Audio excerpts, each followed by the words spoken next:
primeras impresiones.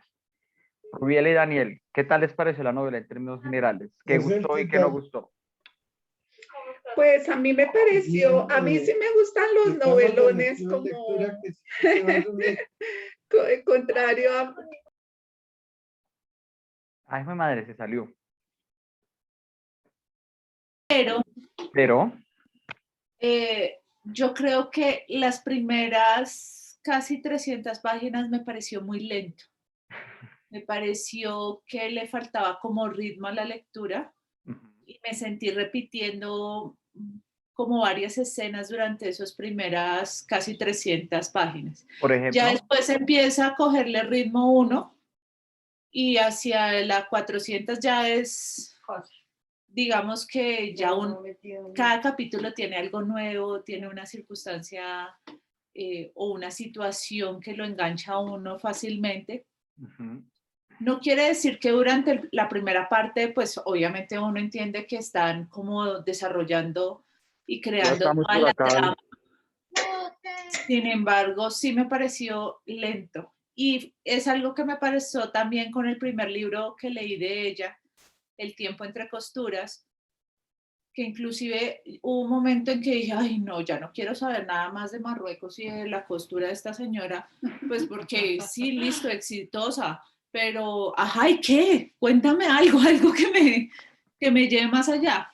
Ahora ya sé que tengo que leer otras 100 páginas para que me llegue a eso, pero eso fue lo que me pasó, me pareció bueno, pero sí es novelón, o sea, Sí, estaba sí, o sea, ¿Y a tu mamá qué cada te uno pareció? estamos pensando en el malvado acá, cuál era el malvado y cómo...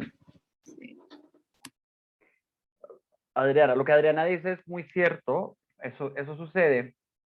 Yo justo estaba pensando en la literatura hoy en día está muy afectada por el cine, afectada para bien y para mal, y más por el cine, por las series.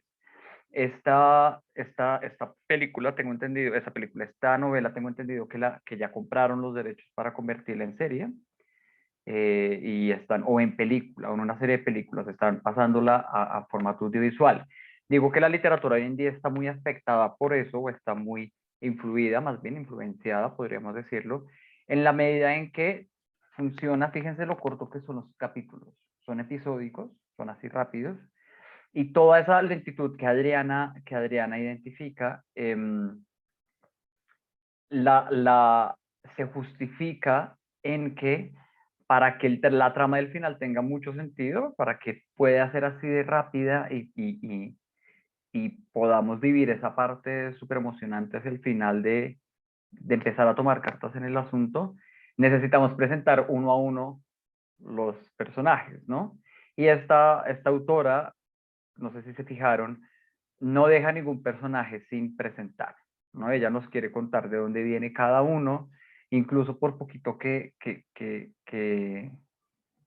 participe, ella nos va a contar de dónde viene, dónde nació, cómo llegó a Nueva York y tales.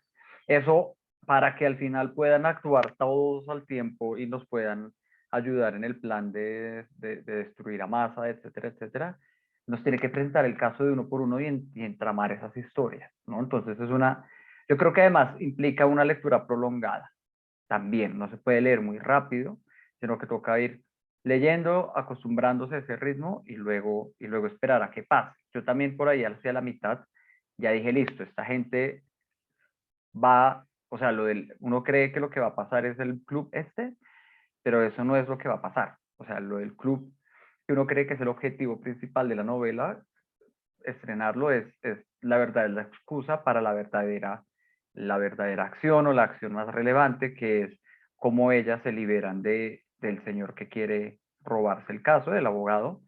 Pero eso implica, el abogado más. el abogado más, eso implica un montón primero, crear toda la situación para que el abogado Massa pueda destruirles el negocio y justificar que ellas vayan a atacarlo. Porque además, pues este tipo se pierde un montón, ¿no? Esta trama que empieza tienen un asunto legal que resolver y que es lo que primero aparece con la hermana, con Sorlito, como que se pierde un montón y hacia el final vuelve a aparecer como motivación de la novela. Rubiela y Daniel, cuéntenos, que están alzando la mano. mano porque se nos cortó la comunicación. Dale. Bueno, mira, la novela, pues me gustó la trama, aunque en un principio, como dice Álvaro, es bastante lenta. Pero lo que me quedé mirando fue como, o sea, como la parte histórica y la parte del entorno, que hace ver que Nueva York y los Estados Unidos ha sido prácticamente colonizada por todo el mundo.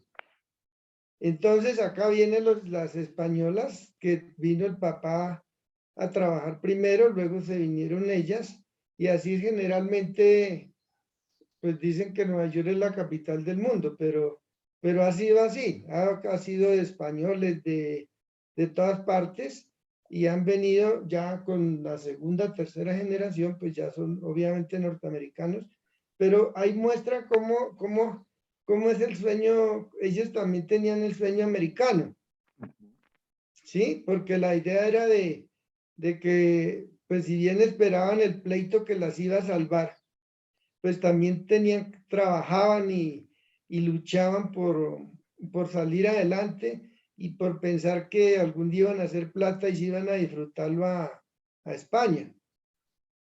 Entonces, esa parte como pues que prácticamente es de la realidad de la población de Nueva York, seguramente va a ser así. Los inmigrantes. De tanto inmigrante, y se va formando esa ciudad.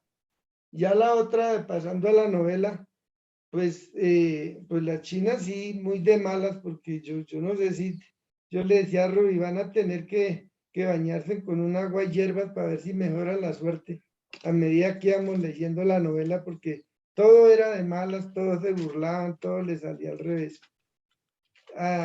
Incluso y ya cuando iban a inaugurar el club, el abogado, que obviamente me sentía ofendido por mi profesión, por lo malo que era, entonces hasta yo nunca pensé que ese era el que les iba a quemar el club, la verdad no, yo pensé que era otro, ¿sí? La mamá. Que era la mamá, inclusive yo le dije a Luis, será la mamá la que les va a quemar porque no quiere que se muestren allá, porque era todo pensando a la antigua. Esa es otra forma, que la mamá nunca quiso salir de su forma antigua de pensar, y que tenía que ser las hijas así. Entonces no permitía que cambiaran, que bailaran, que cantaran, porque le parecía muy, muy lanzado, por decirlo así. Entonces, pues esa es como la parte que me impactó de la novela. Listo. Ruby, ¿tú qué piensas? Es una novela interesante, como tú bien dices, ella se toma su tiempo para describir cada personaje, y lo interesante es lo que dice Dani, ¿no? Todo lo que cuentan de todo el proceso de inmigración, cómo llegan a Estados Unidos, cómo se crean esas colonias, y cómo pues se ayudan entre ellos al final, ¿no? Para salir adelante. Y ese choque cultural también a nivel pues del idioma, ¿no? A nivel del idioma, del metro, de como esas grandes ciudades, y ese choque que da pues llegar a un país desconocido. Entonces, la novela me parece interesante. A mí los novelones me gustan, como dice, creo que al final cogió tanta velocidad que quedaron partes inconclusas a mi modo de ver, que como tú dices, bien pudiera llevarse a la televisión o a una serie, porque hay mucha pita que no se contó, muchas cosas de los personajes que no se revelaron ahí. Entonces, pues sí me pareció interesante, me gustó mucho. Yo quería reseñalar una cosa que dijo Dani y que tú también mencionas. Hay cosas que no aparecen, historias que no se cuentan, y es porque ella se centra en lo malo, ¿no? En lo que puede generar un reto para las hermanas. Por ejemplo, el matrimonio entre Victoria y el tabaquero Es algo como que sucede y uno no se dio cuenta en qué momento. Por ahí nos dan una pista 20 páginas antes o 50 páginas antes de que al tabaquero le gustó Victoria y luego los vemos casándose. Nunca nos cuenta esa construcción de esa relación que podría, digamos, ser un episodio importante. Pero es porque ella se centra en mostrarnos lo malo, ¿no? Ella se centra en trágico. lo trágico. O a veces deja cosas sueltas, como lo de la zarzuela. Luz empieza a ir a la zarzuela y se emociona y entrena y de repente al final nos dicen, ay, pues sí, sí fue a la zarzuela, pero pues ese gran motivo al inicio se desaparece solo porque ya nos quiere mostrar es lo grave, ¿no? Entonces, es que es una historia tan larga y tan enredada que igual ella tiene que hacer un montón de sacrificios porque si no, no se acabaría nunca esa novela. Así es. Vamos con Julio César. Julio César, ¿a ti qué te pareció? Una novela. Novelón. Un novelón y hasta, digamos, con un final hasta mal contado, no sé, no demasiado forzada como demasiado irreal. Claro que es que la vida es irreal, ¿no? Irreal. Pero que unas niñas que no tenían ni idea de que iban a organizar un crimen a raíz de nada, ¿no? Eso no tiene, no sé. Realmente no me desilusionó. ¿Sí? O sea, es una historia contada de la ciudad, de pronto como vista desde la construcción de ciudad, de cómo se fue formando Nueva York, de pronto sí, ¿cierto? Tiene como una connotación vista desde los ojos españoles y de cómo, digamos, como la integración de cada una de las etnias que van llegando a la ciudad, porque también por ahí nombra a los latinos, ¿cierto? De todas maneras, y a los chinos y a los cantoneses, y digamos que va como dejando como unas pinceladas de que la ciudad se formó así, de gente que va llegando. Pero como la historia como tal, no sé, de verdad que los brochazos finales y lo cuenta todo como en un epílogo ahí que mata toda la historia en 3 renglones, que fulanita hizo esto y que fulanito hizo la otra y que la otra se casó y que la otra pues pudo bailar, pero bailó y entonces ya no bailó con sino que se casó y se casó con un banquero rico y listo. Solucionó la vida. Y además no cuentan qué pasó con Remedios. Muy novela. Yo no sé si yo leí muy rápido ese final porque les digo, estaba corriendo, pero ¿ustedes se acuerdan qué pasa con la mamá o no nos dice? La mamá se queda a vivir con Victoria. Nada, realmente no dicen nada, simplemente dicen que se puso otra vez furiosa porque Luz se fue a casar con un judío y que nada más, pero eso es una de las historias que queda como inconclusa, que uno no sabe qué pasó con la señora. Uno espera que se muera. O sea, realmente. No, o sea, se fue a vivir con Victoria, que nunca se volvió a casar. Entonces se quedaron las dos. Ahí lo dice. No, pero Victoria se fue con Chano. Al final. No, Chano. Sí, señor, toca volverse a leer las 2 páginas del epílogo. No, pero se fue señora. con Chano. No. Sí, porque, Sí, Victoria quedó con el boxeador. porque él se va a la guerra y lo traen de vuelta y la buscan a ella porque es su único familiar. Pero no quedan juntos. No me acuerdo. Sí, o sea, el tipo vuelve como 7 años después y ya después creen que ya han logrado limpiar toda la situación que tuvieron con el papá y quedan juntos. Sí, queda con Chano porque él fue a la guerra en el ejército de los Estados Unidos y volvió, y cuando volvió se quedó con Victoria. Y Luz se fue con el banquero judío. Y la mona se casó con el bolitero. O sea, todas terminaron casadas a fin de cuentas. Sí, todas quedaron con marido. Marta, ¿tú qué? Eso, más novela todavía. Más novela aún. Bueno, pues a mí sí me gustó. Yo me identifico con algo con Ruby porque a mí ese tipo de lectura me gusta. La parte inicial, a mí no me pareció tan lenta. Yo disfruté las primeras 300 hojas como, primero porque yo lo empecé a leer muy lento y me gustó toda la parte como tan descriptiva y narrativa que como ella describe, digamos, hasta el físico de las personas, como que me llamó mucho la atención porque ella describe muchas cosas y uno se alcanza a imaginar cómo son realmente. Cuando habla de los lugares, cuando habla de Nueva York, del lugar donde ellas llegaron a vivir y como que menciona, describe tanto los lugares que yo me hice una idea de cómo era, me pareció muy bonita esa narrativa. Digamos que yo debo confesar que no lo terminé, no lo alcancé a terminar de leer porque yo lo empecé a leer muy tarde, pero sí me disfruté digamos que hasta más de la mitad me pareció, me encantó.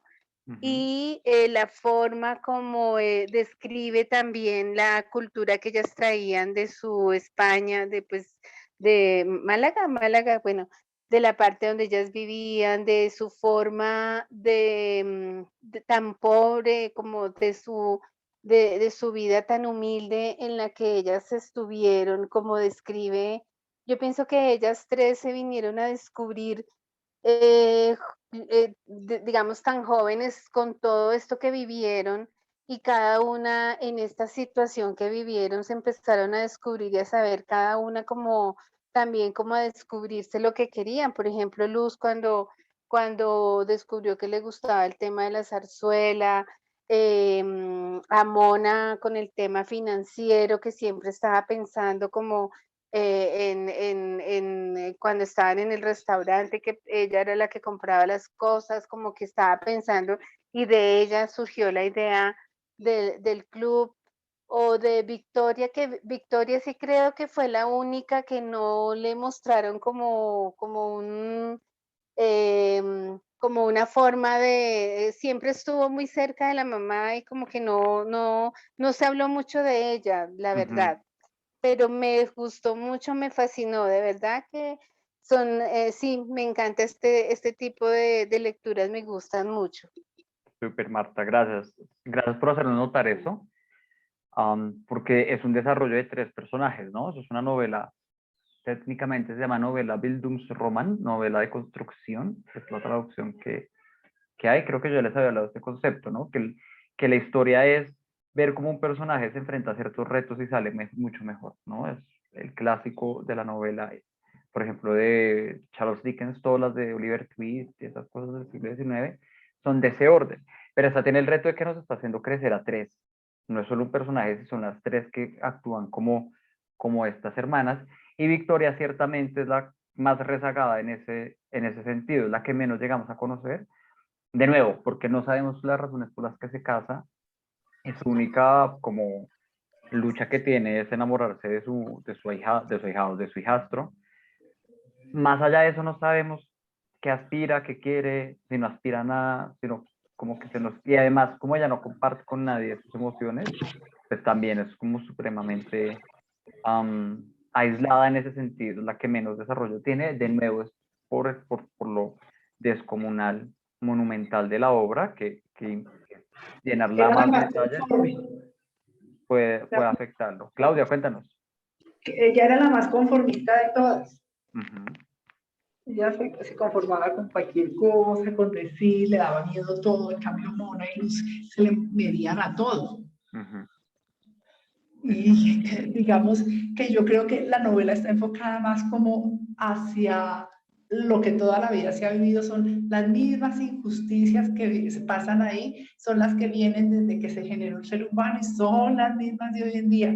Los abogados mañosos, los mafiosos que quitan del lado al que le está estorbando, las chinas vengativas a morir, porque la que se vengó del médico que le puso ese letrero en el periódico. Que por cierto, ¿qué es lo que dice el letrero? También es una cosa que a mí no me quedó clara. El letrero dice que él corta su relación con la señorita que se va a casar porque no se siente como en condiciones de casarse. Y de la señora, de la baronesa esa que nunca le pagó nada, puso, los invito a las honras fúnebres y ella no se había muerto. ¿Y yo por qué no Entonces, me acuerdo de eso? ¿Será que lo salté? eso está, y Yo están creo los que avisos. Claudita lo dedujo. ¿Lo No, dedujo? no, no, están los avisos de Sí, muerto los y avisos de, están. en el periódico que puso el muchacho del periódico. Debe ser que la edición que yo tengo no aparece. De Es que yo pronto. ahorita yo compré ese libro en letra más pequeñita ahora, no sé si Porque ese yo lo no lo tenga, pero yo recuerdo. tengo el libro grande. No, pero en el libro físico No sí dice. está Ah, lo ok. que salió. No, Voy a bajar el libro físico y les sí, muestro los edictos. sí, Manda foto al Sí, grupo de sí, WhatsApp, sí, porque yo quedé con la duda. Entonces eso debe ser porque de la también edición que están, yo ¿sabe qué? tenía. Los boletos del tren donde ellas iban a viajar en primera clase. Ahí están los Ah, boletos sí. del transatlántico. Ándale, yo Tampoco. no. O sea, así, traía sí. dibujitos Sí, claro, esa es el romanticismo del libro escrito más que el de internet. del virtual, O sea claro. que era historieta. Sí, sí, tiene todos los... Traía el del transatlántico y el de las cosas de los que iban a... Mira, esos son los avisos de muerte de la señora, Ándale. Claro, que yo era quedé un con esa ladrón que duda. se iba a los supermercados a robar la baronesa. Ujú. Y el Y otro este es, es donde dice que le termina a su prometida. ok, ok, muy bien, gracias. Si bien se perdió en en el virtual no Ya se los aparece eso. mando por el WhatsApp porque la señora se murió de mal de lengua. Ay, dice, los invito a las exequias de la señora que murió de mal de lengua. Ah, bueno, tremenda venganza. Sí, ok, Sí. listo. Gracias por mostrarnos eso. Ya había quedado con esa duda. Nos faltan Marcela y Willy, si se lo No, leíste. no, nosotros estuvimos desaplicados los dos esta vez. Marce ¿Los normalmente dos? lo lee, pero sí, Marce esta vez estuvo con mucho trabajo y realmente no. Yo creo que unas 250, 300 hojitas. Ah, bueno, Pero, suficiente. ¿Y Will? y yo no la empecé, pero a mí también me pareció una novela, una película iba a decir, una novela buena. A mí, yo leí unas 200 hojas creo que hoy, porque lo voy a terminar de leer, porque me pareció bueno, o sea, me pareció acelerado, contrario a lo que dice la nana, que lento. A mí me pareció que fue rápido. Yo le decía a Marzo, uy, esto se puso bueno, ya lo mataron el primero. Entonces está bien, apareció con la muerte del papá y apareció el abogado y toda la trama me pareció rápida, pero realmente vamos ahí muy colgados. Esta vez no trabajamos bien. Ok, porque Bien, bien. ahorita viene otra, ¿no? Entonces hay que adelantarse. Ya estoy Sí. en modo profesor regañón. Bueno, jóvenes, entonces, Llama protesta. vamos a hablar de la novela. Creo que ustedes han tocado los principales temas que hay, tanto de cuestiones narrativas, el ritmo que tiene, como de los temas importantes. Les voy a contar un par de chismes y les voy a mostrar fotos. Esto es Nueva York, esto es Manhattan durante los 30. Fíjense que toda el área, toda la zona que nosotros conocemos, donde están las Torres Gemelas, es esta, hacia aquí. Todavía no está completamente construida. Está construida la parte más al sur. Y hacia Central Park, que es este cuadrito que está acá, están pues lo que se llama el Upper West Side, que es donde están los hoteles y tales, ¿vale? El barrio español donde ellas llegan es por estos lares. Ahorita les muestro un plano de Nueva York hoy en día y les digo exactamente dónde es.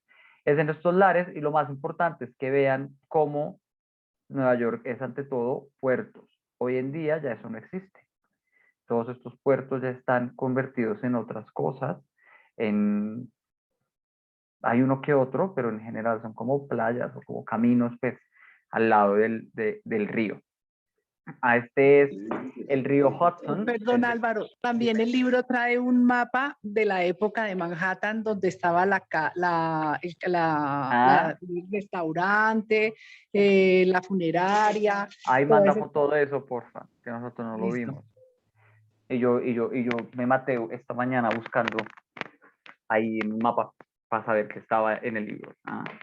Entonces, esto ya no existe casi, hay uno que otro, pero pues ya Nueva York dejó de ser un puerto, ya es otra cosa, ¿no? Ya es un centro financiero. Pero en los 30, pues era la entrada a Estados Unidos. La novela empieza diciendo que o cuando ellas llegan, que no pasan por la isla, yo no sé qué, es una isla, esa es Eri, si no estoy mal es el nombre de esa isla.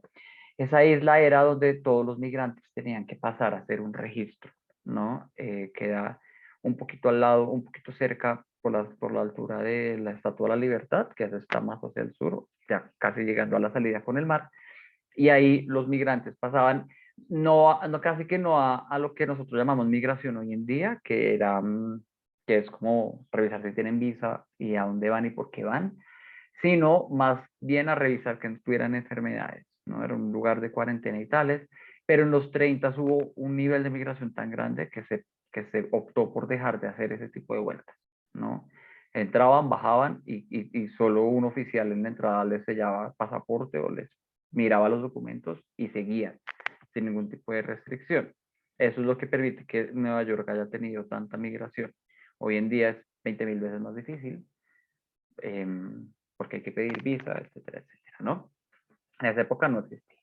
Entonces, este es el lugar donde sucede toda la acción. Esta es la autora, María Dueñas, nació en el 64.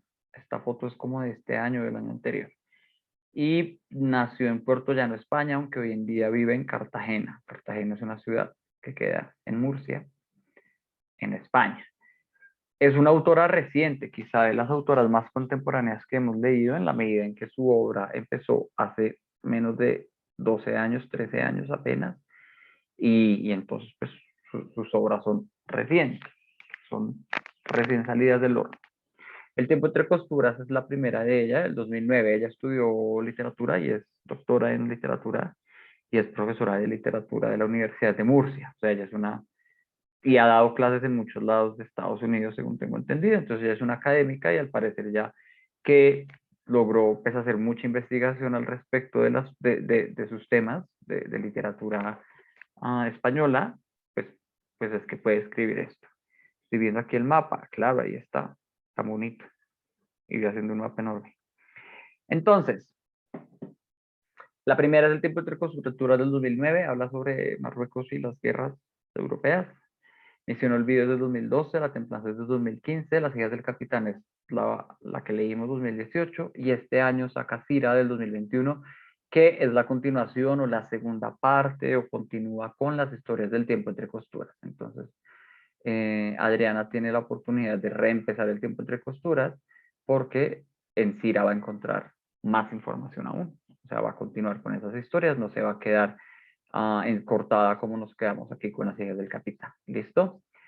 Ella se ha vuelto muy famosa en el mundo editorial. Sus libros han sido traducidos a veintenas de idiomas, etcétera, etcétera. Entonces es una de las grandes bestsellers que tenemos hoy en día. A ver, ¿qué sigue? Entonces, la novela es ambientada en Nueva York de los años 30. Estas son fotos que yo encontré de eso. Este es el puente de Brooklyn. Aquí está en construcción, si no estoy mal. Y aquí se ve cómo la ciudad empieza a ser construida. Es la ciudad de los rascacielos, ¿no?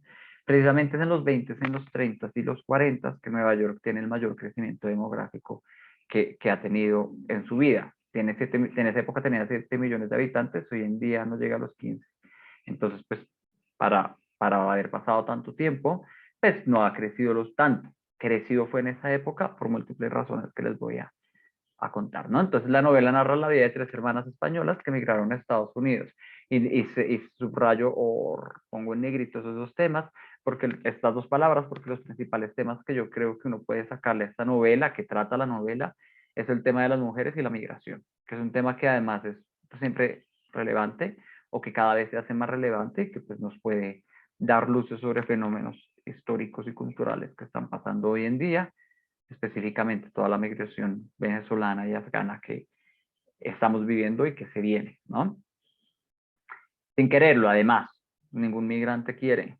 Eso es una premisa muy importante de este tipo de exploraciones, y es que la migración difícilmente es una cosa que uno quiera voluntariamente. Cuando uno lo hace voluntariamente, generalmente los problemas son de otro orden, ¿no? E incluso se les da otro nombre. Cuando un migrante llega un poco por obligación, se le dice migrante. Cuando llega por voluntad, se le dice expat. Es la expresión que tienen los gringos, que es expatriado, que salió de su patria, no que se movió, sino que salió de su patria. ¿Listo? Allá deben enfrentarse a la vida de migrantes desamparadas, especialmente por el asunto de ser mujeres sin un hombre, y sobrevivir a una ciudad moderna y hostil, ¿no? Entonces está todo el asunto de qué es ser mujer y qué es ser mujer especialmente en una ciudad como esta, que rápidamente está cambiando, que es la punta de lanza de los cambios culturales que va a enfrentar Estados Unidos en el siglo XX. ¿Listo? Aquí les voy a mostrar el mapa. Fíjense que en el mapa yo les muestro mucho más de lo que aparece en ese mapa del libro. El mapa del libro se centra solo en Manhattan y uno tiene la falsa idea, o yo la tenía por mucho tiempo, de que Estados Unidos era casi que todo Manhattan, pero Estados Unidos en verdad son 5 distritos. Manhattan es el más chiquito, ¿no? El más rico ciertamente y el más famoso en la medida en que la mayoría de los sitios turísticos se encuentran acá, pero para ser una ciudad con tantos habitantes y además con tanta migración, con todos los problemas que la migración trae, especialmente problemas económicos y demográficos, es decir, mucha gente, muy poco dinero, donde meterla, es por eso que es tan grande.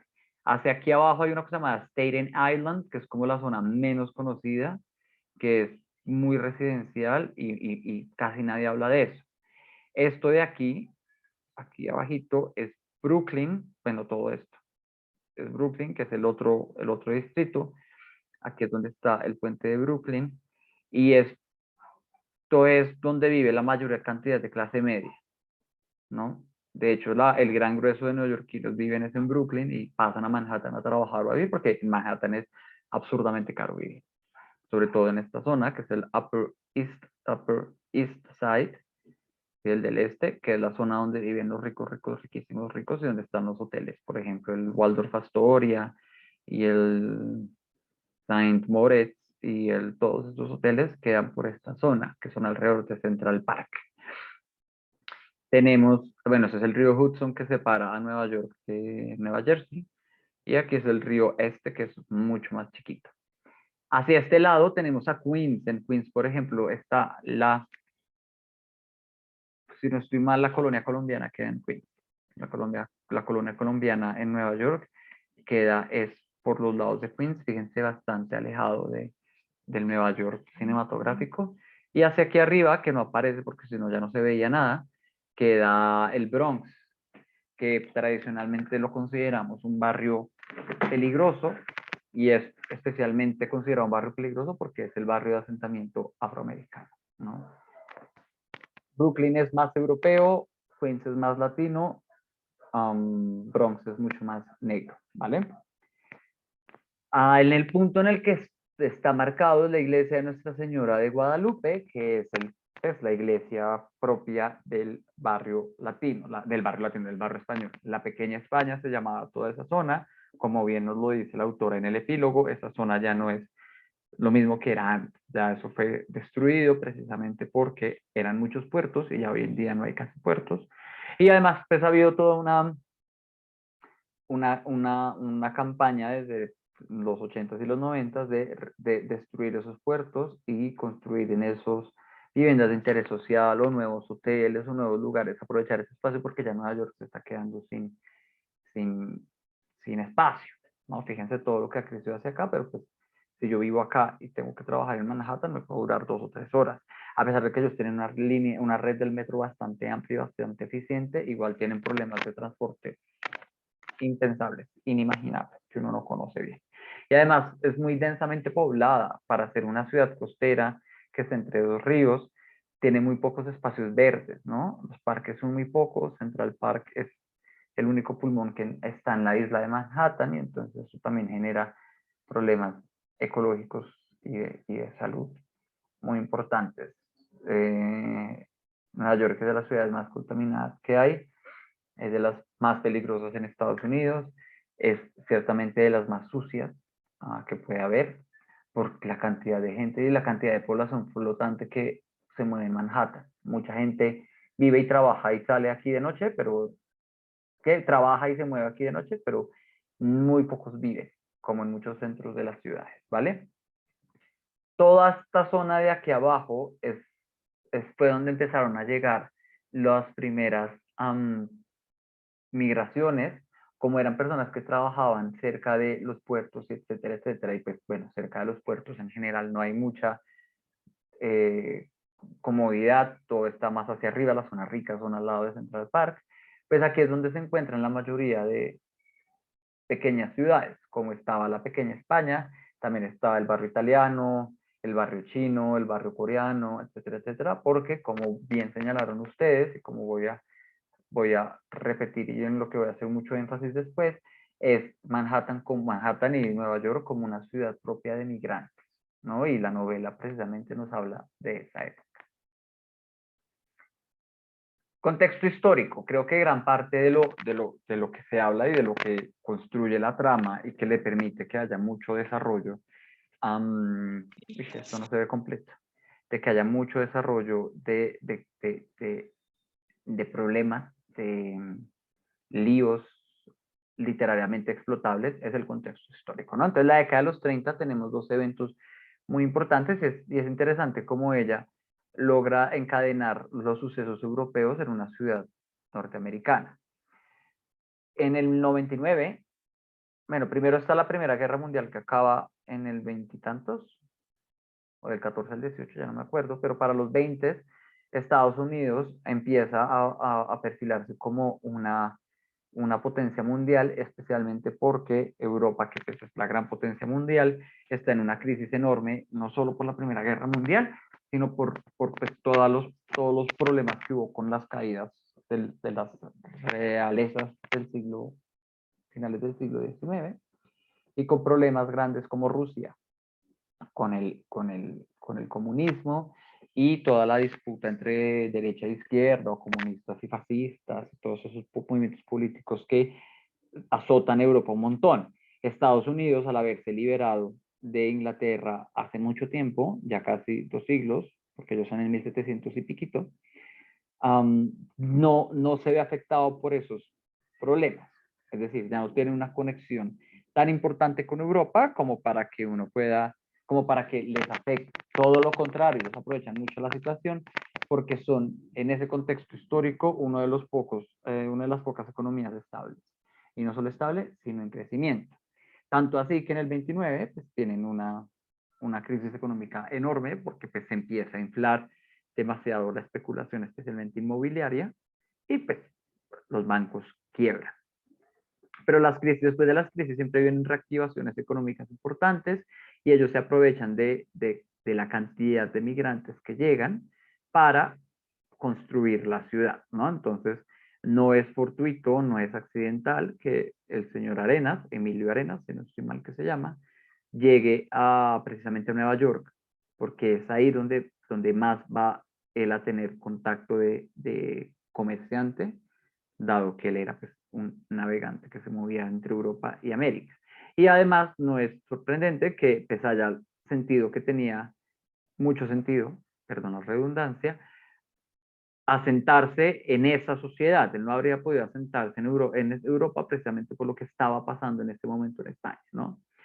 Es esta época la que además nos concreta la idea de sueño americano, esta idea de que uno vaya, trabaja y después de 10 años de partirse el lomo, ya luego uno logra comprar una casita y establecerse. Esa idea es propia del principio del siglo XX, de los 20 y de los 30 del siglo pasado, hace ya 100 años. Fíjense que todavía nosotros seguimos un poco pensando en el sueño americano, cuando ya hoy en día la situación es muy distinta, la entrada al país es mucho más compleja, la competencia que hay adentro del país, o sea, la competencia en cuanto a mercado laboral es mucho más exigente, la educación es extremadamente cara. Entonces, gracias a todo este tipo de productos culturales de los cuales ellos mismos hablan, los clubes, las novelas no, las películas, la literatura que hay por ahí, es que se concreta esta idea de que si uno llega a Nueva York, ya la tiene hecha. ¿Listo? Entonces es el origen de eso. Es un origen que además nos muestra que no fue tan sencillo, ¿no? Que no fue como, todos los migrantes llegaron a Nueva York y se volvieron ricos de una vez, sino que implica un montón de problemas. A la vez, en esa década está sucediendo algo en España muy importante, que es la Segunda República Española. Los pocos datos que se dan son los que alrededor de la figura del príncipe, el conde de Covadonga. Pero es un momento muy importante, o es más importante, es un momento un poco olvidado, en la medida que de los 30 de España se habla casi que exclusivamente de la guerra civil, que es del 37 al 39, si no estoy mal. Este libro es del 36 y muy poco se habla de lo que pasa antes. Lo importante de ese periodo es lo que se llama la Segunda República Española, ¿no? Acuérdense que España hoy en día es una república, ciertamente. Creo que hoy vivimos, o hoy viven en la tercera, si no estoy mal. La que tenemos es la tercera, pero España había sido desde el Renacimiento, desde el descubrimiento de América, hasta el 98 más o menos, hasta 1898, había sido una monarquía, un imperio, ante todo porque pues, siempre hay fluctuaciones. En la década de los 70 del siglo XIX, 1870, por ahí, hay una primera revolución que es el resultado del coletazo que le llega a España de todas las revoluciones europeas del siglo XVIII. Piensen en no solo la independencia de Estados Unidos, sino en la Revolución Francesa, que es la que acaba con la monarquía de los franceses. Esta idea de que, pues bueno, ya nos aburrimos de que haya reyes y reinas gobernándonos, vamos a gobernar los burgueses, es decir, la gente trabajadora, educada, los comerciantes, la gente que tiene nueva riqueza en un sistema capitalista. Entonces ellos tumban la monarquía una primera vez y fundan la primera república española. El problema con la primera república española es que España todavía sigue siendo un imperio y todavía tiene varias colonias grandes, especialmente Filipinas. Todavía tiene Filipinas, todavía tiene el norte de África, Marruecos, todavía tiene Cuba y todavía tiene a Puerto Rico en este lado del mundo, ¿no? Ya había perdido al resto, ya había perdido a todo Sudamérica y a toda Centroamérica, pero le quedaban esas colonias que eran muy importantes, especialmente porque les permitían mucho comercio de frutas y de cosas por el estilo, y de ingenios cañaverales. Ellos explotaban mucho azúcar. Y al deshacer o al sacar del poder a una estructura, a una institución tan importante como es la monarquía, pues ellos, la Primera República Española, sufre mucho porque no tiene una administración efectiva de las colonias, ¿no? Una república muy difícilmente, solo Estados Unidos es la única que ha logrado hacer eso como de manera exitosa. Una república, por su forma de gobernarse, tiene problemas a la hora de gobernar territorios que están fuera del continente o que están muy lejos, porque como todas las decisiones se toman de manera democrática, toca pensar en alguna forma de participación o elección en esos territorios y alguna forma de conexión entre los territorios, ¿sí? La república. Mientras que un imperio o una monarquía, al ser una cosa más de encomienda, es decir, yo le encargo la administración de esa isla a una persona que yo elijo y yo establezco además de qué manera esa persona responde ante mí, le digo cuánto me tiene que mandar de dinero o qué cuentas me tiene que mandar, eso permite que las colonias sean mucho mejor administradas. Entonces, por esas fallas es que los Borbón, que son la familia del príncipe que vemos por ahí, que eran la familia real, deciden retomar el poder, y entonces se llama el periodo de la restauración borbónica, que va desde 1870 o 1880 hasta 1931, ¿no? Entonces de ahí es que se llame la Segunda República Española.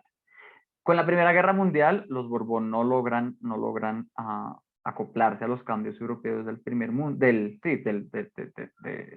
la democracia ya del siglo XX, y especialmente cuando ellos pierden contra Estados Unidos las colonias que les quedaban en el 1898, a Cuba y Puerto Rico pasan a ser de Estados Unidos y Filipinas pasa a ser por su cuenta un poquito, luego los japoneses lo invaden en algún momento, pues los Borbón pierden precisamente muchas de las cosas que justificaban la monarquía, que son las colonias, y empieza a haber un movimiento muy consciente, muy a la mano, la Revolución Francesa, un poco tardío en España, que pues, este proyecto de una monarquía que gasta un montón de plata, no va haciendo nada, es estúpido, ¿no? Y entonces ellos empiezan a buscar nuevas formas de gobierno, la monarquía es bastante torpe al respecto. Ponen a un dictador, este dictador nadie lo quiere, genera más descontento, lo bajan, ponen a Balaguer, que es el otro dictador, que era un dictador además medio tibio, tanto así que su periodo se llama la dictablanda, de lo mal dictador que era, no era una dictadura, sino una dicta blanda, y eso le abre espacio, además después de la Primera Guerra Mundial, en el cual España no participa, pero se entera de muchas cosas, recibe mucho exiliado de esas guerras, pues empieza a haber un movimiento político democrático más importante, especialmente del orden, la derecha contra la izquierda, el comunismo, pensando en el apoyo que podrían tener de Rusia, frente a quienes querían algún tipo de forma conservadora de gobierno. Al final, en 1931, después de una gran pelea y una gran revolución civil, se establece la Segunda República Española, se trae una nueva constitución y en esta nueva constitución el rey no tiene espacio. El rey y su familia deciden exiliarse inmediatamente, ¿no? En 1931, apenas, eso nos lo narran en la novela, apenas se proclama, a todos los chinos los sacan en carros, los llevan a barcos y a donde caigan, ¿no? La reina se devuelve a Inglaterra, eso genera también una separación entre la reina y el rey y y cada chino se va por su cuenta, ¿no? Tampoco se habla mucho de la Segunda República Española porque fue otra vez otro como fracaso democrático. De nuevo, los que establecen el primer gobierno, esa república dura de verdad como 6 años, o sea, solo tiene 2 presidentes.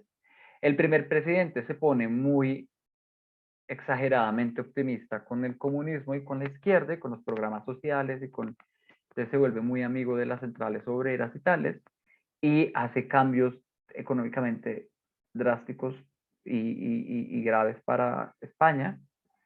Y entonces el siguiente gobierno que lo toma el poder, la oposición, trata de deshacer todos esos cambios y de volver un poco a las formas económicas anteriores y a ese tipo de cosas, ¿no? No sé con qué quedan. Y entonces,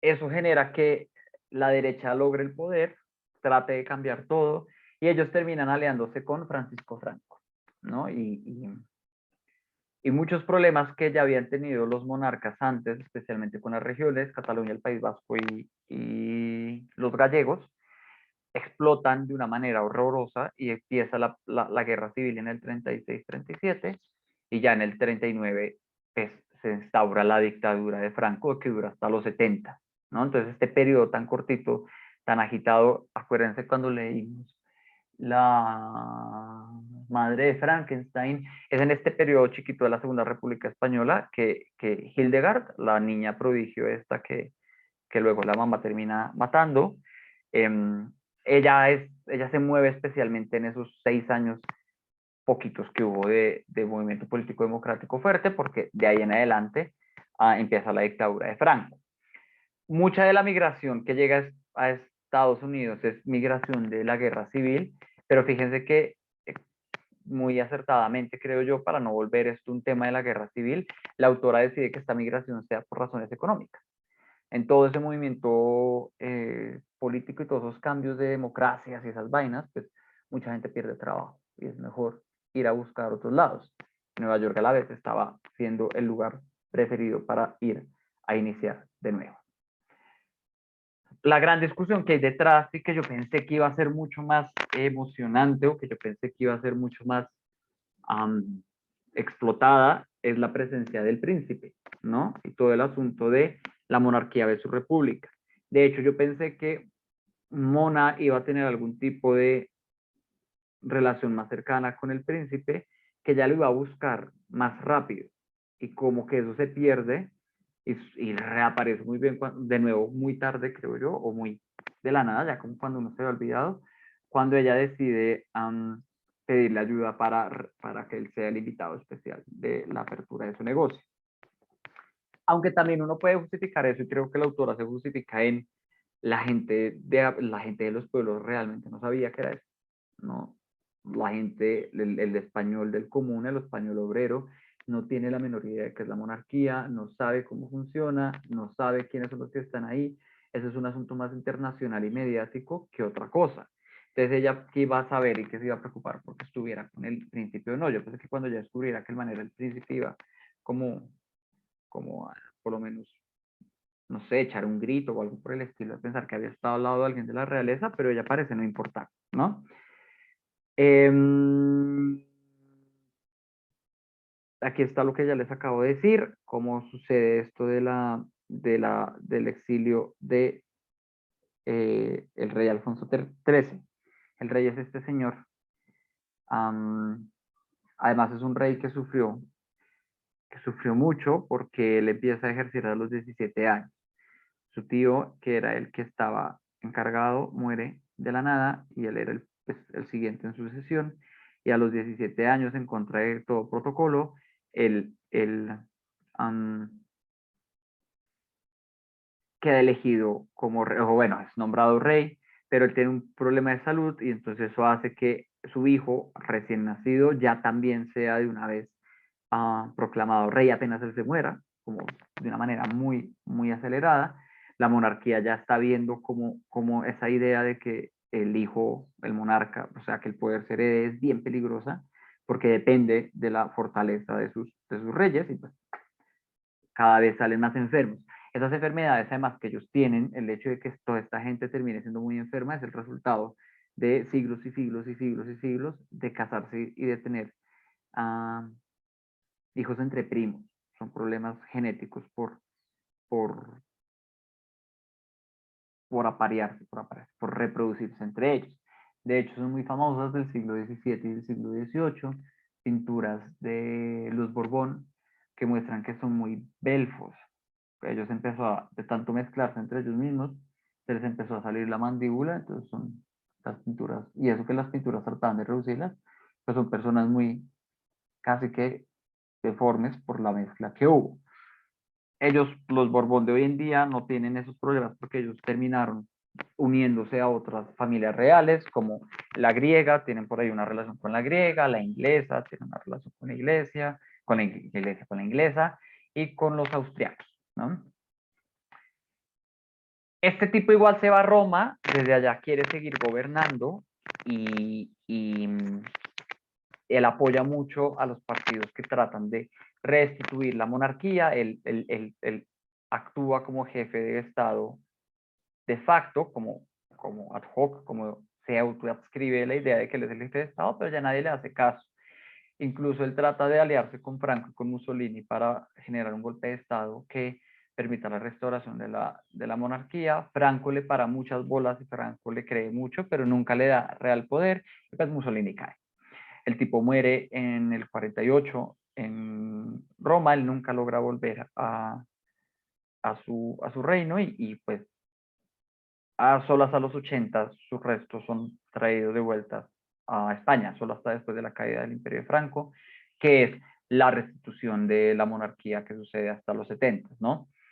¿Qué pasa con todos los chinitos? Como ya sabemos, el más grande se muere, el segundo se muere, entonces queda un sobrino por ahí, un primo segundo volando, que ellos en los 70, cuando reconstruyen todo el gobierno español después de la muerte de Franco, logran llegar a un acuerdo con que la monarquía se vuelva una cosa representativa, o sea, que sea una figura mediática ante todo, más allá de una figura realmente de poder, porque pues eso da un tipo de identidad y pues igual están los infantes por ahí dando vueltas. Este es Alfonso, nuestro personaje que aparece ahí. Él es el príncipe de Asturias, que es el título que recibe el primer hijo, pero él renuncia a ese principado para casarse, ¿no? Y que es todo el chisme de si se va a divorciar, de si no se va a divorciar, de si con quién se está casando, porque él decide casarse no con una persona de nobleza. Al parecer él tenía líos enormes con la familia real. Cuando se exilia, por ejemplo, él no se exilia con sus papás, aunque él sea todavía joven, de veintitantos, casi 30, sino que él se va a Cuba. Y cuando se exilia, para mantenerle un título, yo no entiendo muy bien cómo funcionan los títulos en España, le dan un condado. Es decir, se inventan un territorio nuevo y dicen que él es el gobernador de ese territorio nuevo y se lo encargan y para eso le dan el título de condado. El que le dan es Covadonga. Covadonga es un monasterio. O sea, en el momento de salida, la corona termina creando un nuevo territorio en un monasterio y dicen que él lo gobierna, pero pues es un monasterio, nada más. Los únicos habitantes de ese condado son los monjes que viven ahí, aunque es un monasterio importante, históricamente importante porque hay varios reyes sepultados ahí, pues él adquiere ese nombre y ese nombre le da pues derecho a recibir cierto tipo de dinero, pero como vimos en la novela, no sirve de nada más, ¿no? Es de las primeras celebridades que uno conoce de España, o sea, es de estas primeras figuras públicas de la realeza que terminan volviéndose de interés como del común, de interés, ¿cómo es que se llaman estos? Como de tabloide, ¿no? De revista de chisme. Piensen que el ejemplo más grande de esa idea es la princesa Diana, es la que sintetiza esa figura del monarca o de la persona de la familia real que termina volviéndose un ser famoso y más una celebridad que otra cosa y que su vida se la pasa en tomarse fotos y trabajar para la beneficencia, pues Alfonso fue el primero de los que hizo eso en España, ¿no? Él fue de los primeros que se volvió famoso simplemente porque él pues, decidió alejarse de la familia real y casarse con una común. Fíjese que eso ya es casi que costumbre, el príncipe Harry lo acaba de hacer después de su matrimonio con Meghan, que además es una mujer de color, Tenemos el príncipe hoy de España, que está casado con Leticia, que de nuevo, Leticia no es una mujer de la realeza, sino que es una mujer del común que él conoce, que ya, por ejemplo, hoy en día ya lo acepta. En la época de Alfonso, pues él no tenía la opción de casarse y seguir siendo la realeza, a menos que fuera casado con alguien también de familia real. Él tiene hemofilia, fue muy conocido por eso, y al parecer la hemofilia es de nuevo el resultado de esas mezclas, y él muere en un accidente trágico en Miami, como nos narra la novela, en un carro. Se estrella en un carro y le da una hemorragia, y pues como es hemofílico, es decir, como su periodo de coagulación en la sangre es mucho más largo que un normal o que el promedio, pues entonces se desangra con facilidad. Entonces él termina muriendo de 30 y pico después de haberse separado 2 veces, del segundo matrimonio no deja hijos, del primero los hijos ni idea qué pasa con ellos. Es un personaje que al final del día terminó siendo aburrido pues para los chismes, ¿no? Querían sacarle un montón de jugo, como se ve en la novela, y al final no sale con nada, que es un poco también lo que hace en la novela, ¿no? En la novela él es como la primera conexión que tiene las hermanas Arenas con el mundo en Manhattan, pues, en Nueva York. Es el primer gran evento en el cual además ellas ven que hay distintas formas de migración. No solo se es migrante pobre y trabajador obrero esforzado venido en barco, también se puede ser un migrante rico como toda la gente que ella conoce en esa fiesta, como la nena y como la condesa, etc. Pero al final no queda muy claro qué pasa con él. Bueno, se muere, pero al final esa gran figura que era en términos literarios, que servía mucho para la trama literaria, se deshace, como que se deslinda, como que se agúa un poco y uno lo pierde un montón. De nuevo, yo pensaba que él había quedado muy agradecido con Mona y que cuando ella lo buscara, el man iba a decirle, ay, sí, venga, le ayudo, pero él ni se acuerda. Él ni se acuerda Mona quién es ni nada, simplemente se aprovecha de ellos para salir a rumbear. Sí, como que los utiliza como excusa para rumbear, ¿vale? Temas centrales en la novela creo que son 4 y son los que quisiera exponerles o alrededor de los cuales quisiera generar reflexiones, que son varios, primero que los primeros 2 especialmente, ustedes los mencionaron mucho. La primera es la situación migrante. Migrar es un asunto humano de toda la vida, pero cada vez se ha vuelto más grave, porque cada vez tenemos más fronteras, ¿no? Y cada vez hay más necesidad de migrar. Fíjense lo grave y lo difícil que fue que hubieran cerrado aeropuertos durante el año pasado, durante la pandemia, porque pues una cosa muy importante del mundo, que era el flujo de personas, de lo cual depende el mundo para existir, la economía depende que la gente se mueva de un lado para otro, porque eso mueve plata, y eso genera nuevos mercados, eso genera nuevos nichos, y eso genera nuevas cosas, eso hace que el capital se mueva. Si la gente se mueve, el capital se mueve más y no puede seguir creando riqueza. Pues es en el siglo XX cuando empieza a ser mucho más problemático, y esta novela nos apunta a un montón de cosas. Primero que todo es cómo enfrentan las personas del fenómeno de la migración. Uno habla de los migrantes muy en general. La migración es un tema que fácilmente cae en la generalización. Entonces uno dice, ay, los migrantes sufren esto y los migrantes sufren aquello. Pero pues estos relatos son los cuales vemos la situación migrante de manera íntima, como de manera encarnada en uno o en varios personajes, nos permiten entenderlo de una manera mucho más clara, ¿no?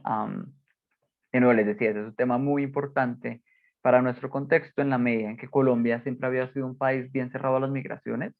La única migración grande e importante fue la migración árabe que llegó a la costa en el siglo XX, y de pronto un poquito la migración judía que llegó a Bogotá también en el siglo XX, por las mismas fechas que llegaron estos.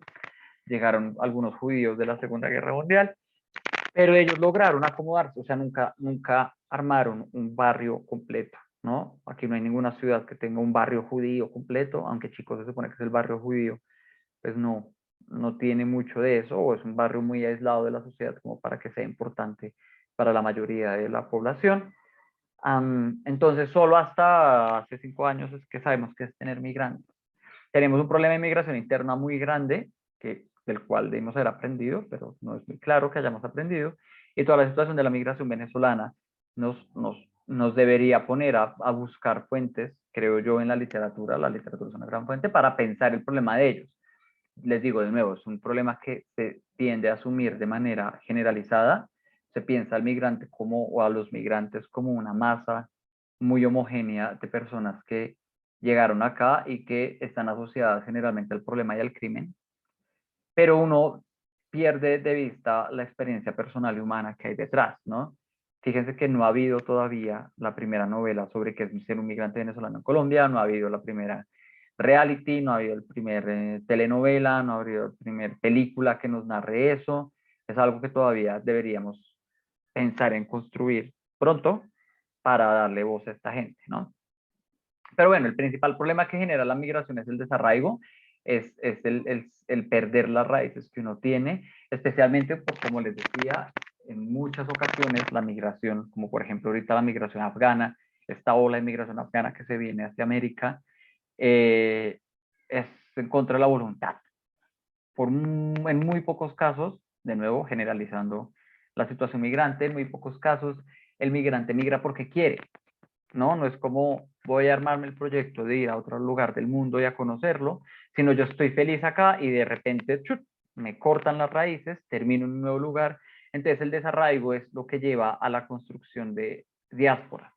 La diáspora es este término técnico de los estudios sociales que se refieren a grupos culturales, étnico-culturales muy cerrados que viven fuera del territorio de donde viene su raíz étnico-cultural. Es decir, los barrios chinos y los barrios japoneses y los barrios italianos y la pequeña España de Little Spain son diásporas, ¿no? Son lugares que fuera de su territorio luchan mucho por no perder la raíz que tienen. Entonces ahí es que uno empieza a ver que emergen los clubes españoles, los restaurantes españoles, los mercados españoles.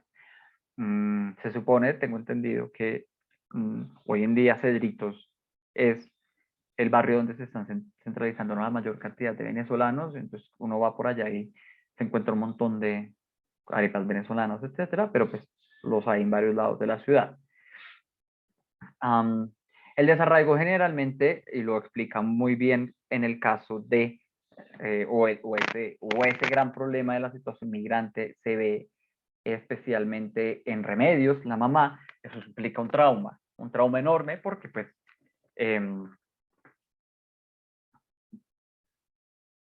al menos nosotros o estas generaciones ya tenemos una conciencia mucho más grande de lo que es la globalización. Entendemos más a grandes rasgos, tenemos más acceso a información que nos permita decir, hay un mundo allá afuera que es distinto, mi mundo, lo que yo conozco no es la totalidad y por lo tanto yo no debo pretender, suponer o aspirar que a donde quiera que yo vaya el mundo sea igual, pero pues esta gente fue la primera ola grande de migración a Estados Unidos, ya en un contexto contemporáneo, en un contexto ya globalizado, ¿no? Entonces eso genera traumas psicológicos, es lo que le pasa a Remedios. Remedios sufre un montón y termina yéndose por allá muy molesta, con ganas de hacer lo que sea para comprar tiquetes y devolverse, porque pues la única solución para enfrentar la migración es dejar de ser migrante, ¿no? Esa es la única solución. Y eso también pues genera traumas en los lugares a los que se llega, porque pues empieza a ver, hay una mezcla rara entre culturas. Nueva York es una ciudad que es muy poco gringa en el sentido en que incluso la cultura gringa blanca es poco recibida allá, porque pues, es un gran pastiche, es una gran colcha de retazos de distintas culturas. Se ven allá, hay italianos, hay irlandeses, hay judíos, hay latinos, que además funcionan como una gran mancha, pero que ahí es distinto ser latino puertorriqueño, a ser latino repúblico dominicano, a ser latino argentino, a ser latino colombiano, ¿no? Está el cambio de costumbres. Eso es un choque cultural enorme que incluso sufrimos hoy en día cuando uno va a Estados Unidos. Me imagino que el hijo de Dani y Rubiela sufre un montón porque allá no consigue jugos en Canadá, ¿no? En el invierno uno ya no, hay cosas que se pierden, no está la natilla y no están los buñuelos. Y eso, aunque uno crea que ya somos una generación más globalizada, igual pega muy duro. Aquí se ve precisamente toda la novela, es como estas tres buenas para nada, que ni siquiera tienen un arraigo con España, porque ni siquiera lo tienen que volverse adultas en un contexto en el cual sus costumbres cambian, además viviendo en una burbuja que todo lo que hace es tratar de que sus costumbres no cambien, ¿no? Es una lucha constante entre seguir siendo un español a pesar de no estar en España y no dejar de ser un gringo porque está en Estados Unidos. La primera barrera, como bien lo señaló Rubiel, es el lenguaje. Los españoles además son bien famosos por ser malos para el inglés, pero están las otras como el matrimonio. Las ideas de matrimonio en Estados Unidos son muy distintas a las de Europa en ese momento. En Estados Unidos uno se casa con un rico, en Europa uno se casa con una persona de bien todavía, ¿no? Y que aparecen otros, como Chano, el hijo del tabaquero, pues él es el gran ejemplo de que la generación que llegó chiquita, que emigró chiquita, o la primera generación que nació ya siendo migrantes, es la que más cambia, ¿no? O es en la cual se ve con más claridad la crisis del cambio. Pintarse el pelo de rojo y sacarse las cejas, por ejemplo. O esta pataleta enorme que tiene Remedios de que las hijas no le hagan caso.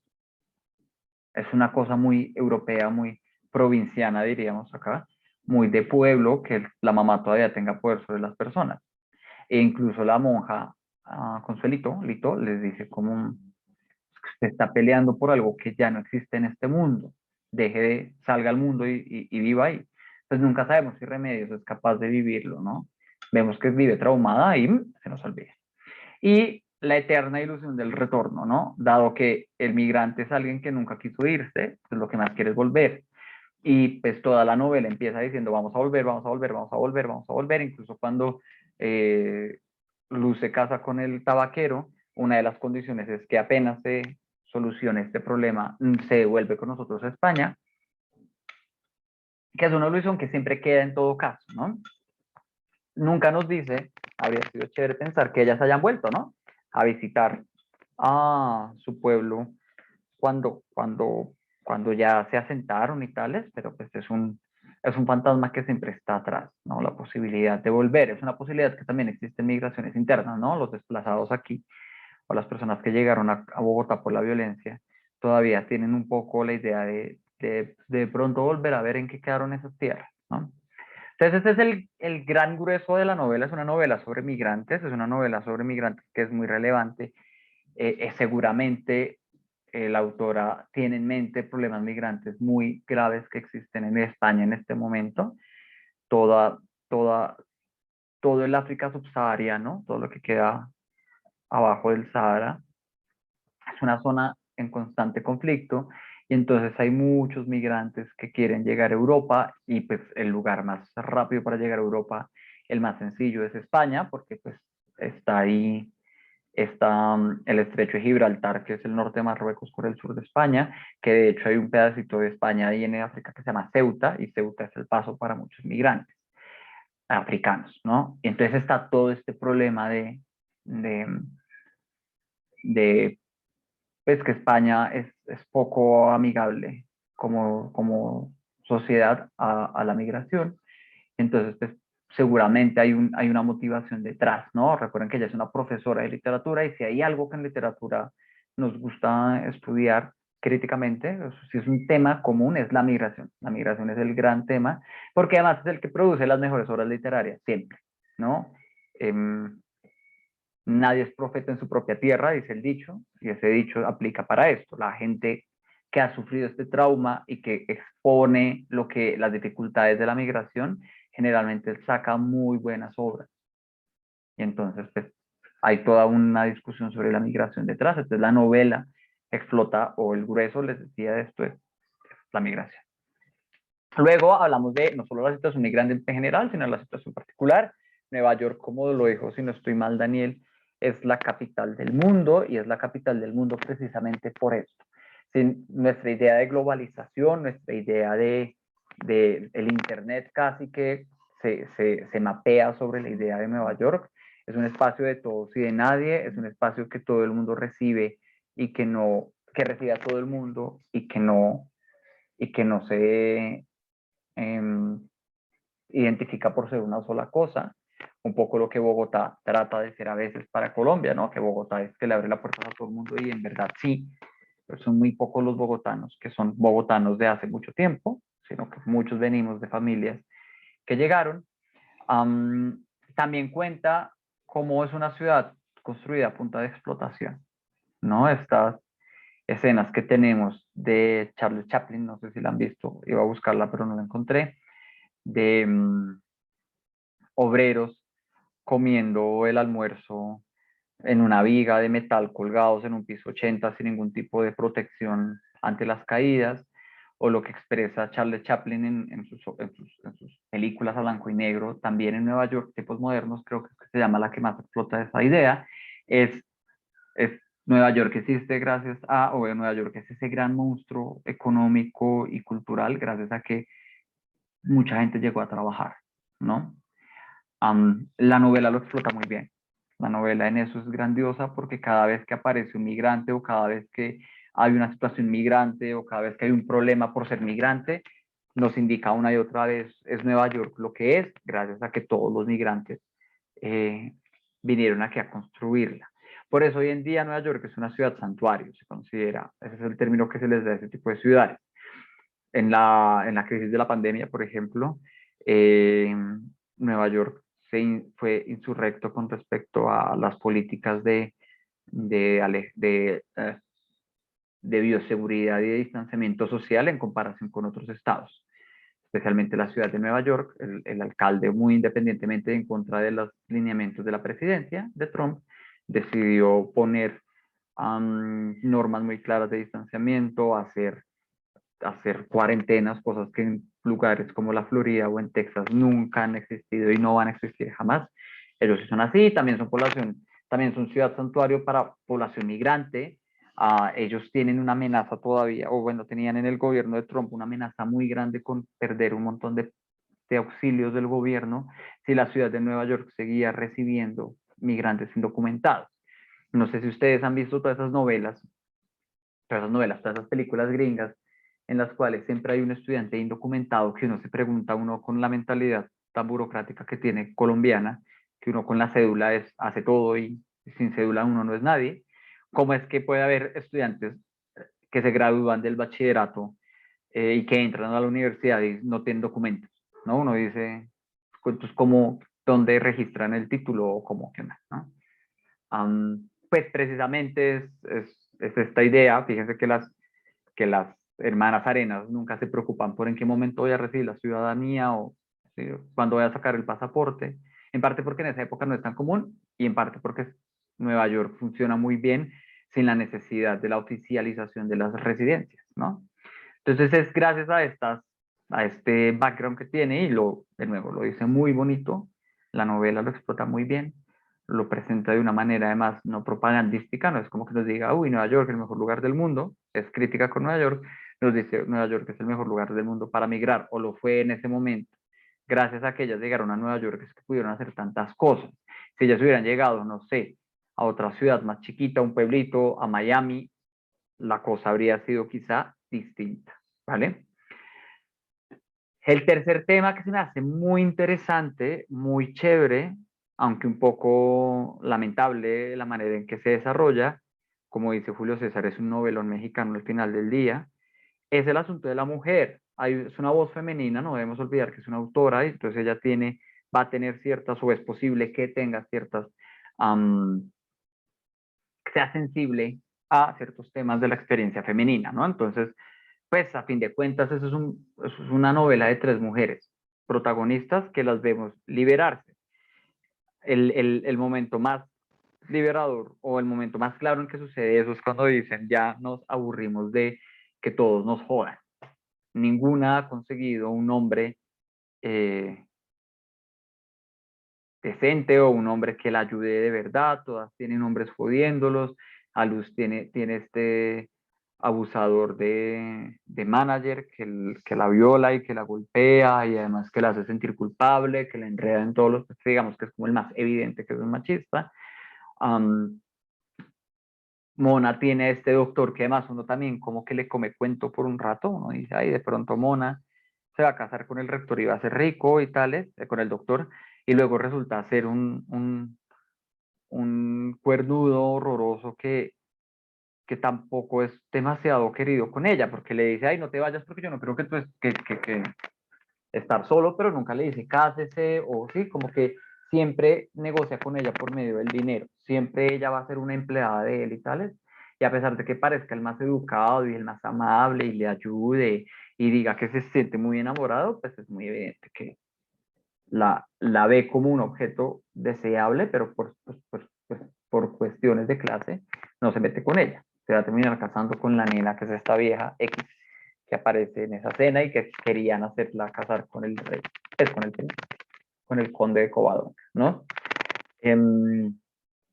Victoria, la Victoria siempre es como la historia de Victoria, siempre es como la más tiene ese debate además entre un hombre muy adulto que se casa con ella, digamos que ella es la que logra lo mejor en ojos de su mamá, para su mamá. Acuérdense que ella sale muy feliz de que su hija por fin se haya casado con un hombre porque no hay nada mejor que estar a la sombra de un buen hombre, para el pensamiento de ella.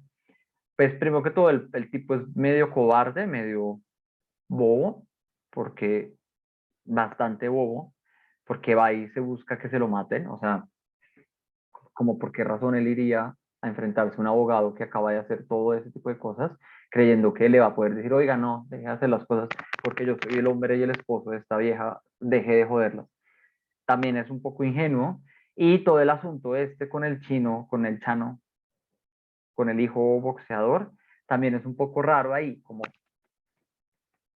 es la mujer que menos puede explorar o por lo menos ella se enfrenta a la mujer que como sujeto que no puede expresar su deseo, que no puede decidir con quién estar o no, cuya sexualidad es generalmente problemática y algo pecado, que se lo guarda todo, que es la que menos comparte, ¿no? Entonces, hay todo un asunto de cómo este cambio de sociedad, de una sociedad europea vieja, una sociedad europea que todavía está discutiendo sobre si es bueno tener reyes o no, cuando de este lado del mundo el rey simplemente puede trabajar en un libro, en una tienda de carros, y a nadie le viene dando lo mismo, y a nadie le viene importando quién es él.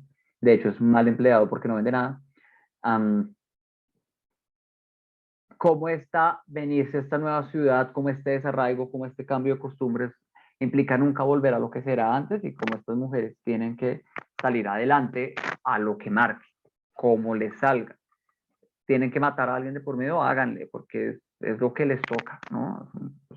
Como despabilense, porque la sociedad se está moviendo tan rápido que si la mujer no se pone al tiro, al tanto, pues va a perder. Pero igual nadie les está ayudando. La única que piensa en eso, la única que les ayuda es la monja, que de nuevo empieza siendo un personaje muy fuerte, que uno piensa que va a hacer un montón de cosas, yo pensaba que iba a haber un montón de discusiones jurídicas legales, que uno le iba a ver en la corte, que uno le iba a ver. Y al final se desaparece, se diluye también hacia el final, termina muriendo. Y además, pues, sabemos que ella tiene una historia muy fuerte y nos cuenta un poco que ella misma duda de si estuvo bien ser tan testaruda pensando que estas mujeres especialmente podían tener una participación tan explícita y tan liberada. En todo caso, el final, un poco machacadamente, un poco a la fuerza, las logra ubicar bien, o sea, dicen que terminan siendo felices y no vuelven a España, a pesar de que no logran nada de lo que se habían cometido, como abrir el bar o ir a bailar, y a la vez, por mucho que queramos ser liberales y queramos ser progresistas, las tres terminan casadas y terminan bien casadas, ¿no? O sea, es un poco también decir, hemos cambiado, pero no tanto, o hemos cambiado en ciertas cosas, pero en el fondo seguimos creyendo que una buena mujer es una mujer feliz, dichosa, es la que termina con un buen marido, y, y simplemente cambiamos las dinámicas, ¿no? Pero pues, la idea viene detrás. Se me olvidó una cosa con el asunto de Nueva York y los migrantes. También en esa parte nos habla muy bien del show business, de Estados Unidos como el principal productor de entretenimiento hacia el mundo y de toda esta cultura de la captación del talento, del representante y de la moda, ¿no? De la moda no solo como de la ropa bonita, sino de las tendencias. Nueva York y Estados Unidos, la mayor cantidad de migrantes que recibe son latinos, ¿no? Recuerden que son casi la misma cantidad de habitantes en Colombia que en Estados Unidos hablan español. Son como 50 millones de personas en Estados Unidos que tienen el español como lengua materna. O sea, es un país dentro de otro país. Y esta novela, muy bien a través de la música, nos cuenta cómo de verdad empieza a construirse la idea de Latinoamérica como un producto de exportación en Nueva York. Fíjense la salsa, la buena salsa, nuestros grandes maestros de la salsa, como Héctor Lavoe, son salsa neoyorquina, ¿no? La salsa como género se termina de construir en Nueva York, a pesar de que tiene raíces pues, caribeñas, cubanas tiene muchas, no es sino en Nueva York que logra convertirse en eso. Entonces, también nos habla de Nueva York como y de Estados Unidos como esta gran máquina de producción cultural, de que nos establece qué es lo bonito y qué es lo malo, qué es lo deseable, qué no es lo deseable, a pesar de que los gringos culturalmente no entiendan nada, no sepan bailar, no sepan siquiera español, no tengan una conexión con la salsa como nosotros la tenemos, que es una cuestión cultural de familia. La salsa se escucha en todo lado, entonces uno se sabe la salsa. Allá es un producto que se consume, que como todo en Estados Unidos. Alguien llega, a alguien le gusta, lo produce, lo cambia, lo modifica, lo vende con un marketing hermoso y lo vuelve a mandar al mundo para que todos lo consumamos en la manera en que Estados Unidos quiere que lo haga, ¿no? Entonces, ese proceso de migración que es tan bueno y de Nueva York como una ciudad que aglutina tanta gente y que fue construida al sudor de los migrantes y tales, también tiene su lado de explotar un poco o producir productos, valga la redundancia de nuevo, culturales que sean el resultado de esa mezcla cultural, de ese sincretismo, ¿no? Fíjense que a pesar de que España debería ser nuestro referente más grande cultural, porque pues, fue nuestra madre patria por muchos años, nosotros casi no consumimos productos españoles, aunque mucha de nuestra comida tiene relación con España, quizá lo único que uno come español, español, profundamente español, es la natilla. Y eso, porque la natilla de ellos es un poquito distinta, ¿no? Un poquito más aburrida, no es tan rica, no es tan dulce y no tiene panelita. Mientras que si consumimos muchos productos gringos, ¿no? Entonces es como Estados Unidos se vuelve el epicentro cultural del mundo gracias a ese proceso de juntar todas las culturas y vivir de eso, explotarlo, generar capital a partir de eso, ¿no? Finalmente, es una novela del devenir de la nación en el exilio, aunque la discusión política se da un poco tras bambalinas, en el único momento en el cual uno realmente logra ver cuál es el problema político de España, es en ese restaurante en el cual entra a comer el conde de Covadonga y los cocineros se niegan, son cocineros vascos o gallegos, es decir, de estas regiones que no son españolas, es decir, que no hablan español, sino que son esas pequeñas repúblicas con otros idiomas y otras culturas que vienen en España, especialmente el norte. Es el único momento en que vemos esa discusión, pero es una discusión que está, yo creo que en la forma del libro esto es un libro de literatura española, es un libro en español y que además las pocas cosas que no están en español nos la traduce. Todo lo que está en italiano, todo lo que está en inglés, después viene y la autora nos dice, y en español esto es, esos puntos. Pero está ambientada en Nueva York, ¿no? Entonces es una pregunta de uno puede construir una literatura nacional fuera de la nación, de la misma manera que uno puede ser un español o uno puede ser un colombiano fuera de Colombia. Y la respuesta es sí, ¿no? Uno puede vivir una nación en el exilio, uno si se esfuerza lo suficiente, si junta la mayor cantidad de personas, si comparte el trauma de la experiencia migrante lo suficientemente bien como para crear un barrio entero, uno puede seguir viviendo la nación en otro lado. No sé si ustedes pues conocen o tienen familia, yo creo que muchos o la mayoría tenemos familia en Estados Unidos o en Europa y es muy común ver en sus redes sociales que afuera como que se exacerba un poco la idea de nación, ¿no? Entonces, si uno aquí dice que hay un partido de la selección, pues uno va y lo ve o de pronto se emociona y tales, pero la gente que más está emocionada es la gente que vive fuera del país y es la gente que más camisa de Colombia tiene y tal. O que siempre uno que tiene un amigo colombiano en el exterior, cuando va y lo visita o cuando le pregunta por sus amigos, generalmente tiene muchos amigos colombianos, como que en el exterior uno logra encontrarse, porque al estar en un contexto en el cual hay más no colombianos que colombianos, se vuelve más relevante la experiencia colombiana y eso une, ¿no? Entonces es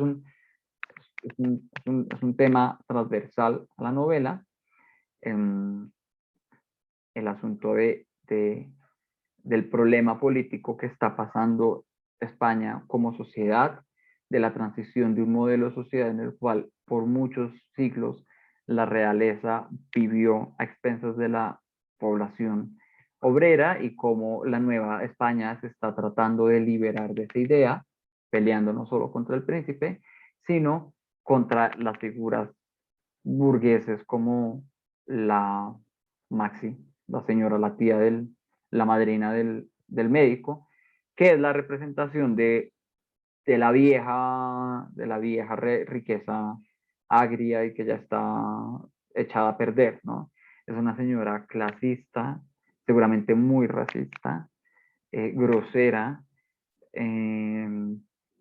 ¿cómo es que se dice esto en español? Como muy creída de sí, como que ella siente que ella manda en todo lado, pero que a la vez sabemos por voz de Mona y por su experiencia, que nadie la quiere, que la gente va a ella obligada por su situación y que al final del día es una ladrona, ¿no? Que aunque vive en buenos lugares, aunque le gusta regodearse, que es muy millonaria, pues al final del día es una ladrona, más ladrona que la gente honesta, trabajadora, obrera, que está echándole hombro a toda la situación desde hace mucho tiempo, ¿no? Entonces, uno puede contar cómo España, precisamente en el siglo XX, pasa de esa sociedad muy vieja y muy antigua, una sociedad mucho más moderna, obrera, más rica en diversidad, pero sucediendo en Nueva York, ¿sí? Entonces, es como una doble, como dos capas del problema migrante. Y una cosa es ser migrante en otro país y a la vez es cómo yo siendo migrante vivo los traumas de mi propia sociedad y cómo me transito a través de ellos, ¿no? Entonces, pues esos son los temas principales que yo considero que vale la pena esta lectura. En general es una novela, como en México dicen, palomera, como las películas que uno como que se come las palomitas, se refiere a eso, como que puede comer muchas palomitas viéndola porque es entretenida y tiene temas muy importantes de discusión, pero a la vez puede caer corta un poco en descripciones, puede darme mucha información, puede darnos mucha información en un momento y luego dejarnos botados. Se me va a descargar el computador, denme un minuto, busco el cargador, lo conecto y ya vuelvo, ¿vale? Vayan pensando qué quieren decir al respecto. Ya vengo.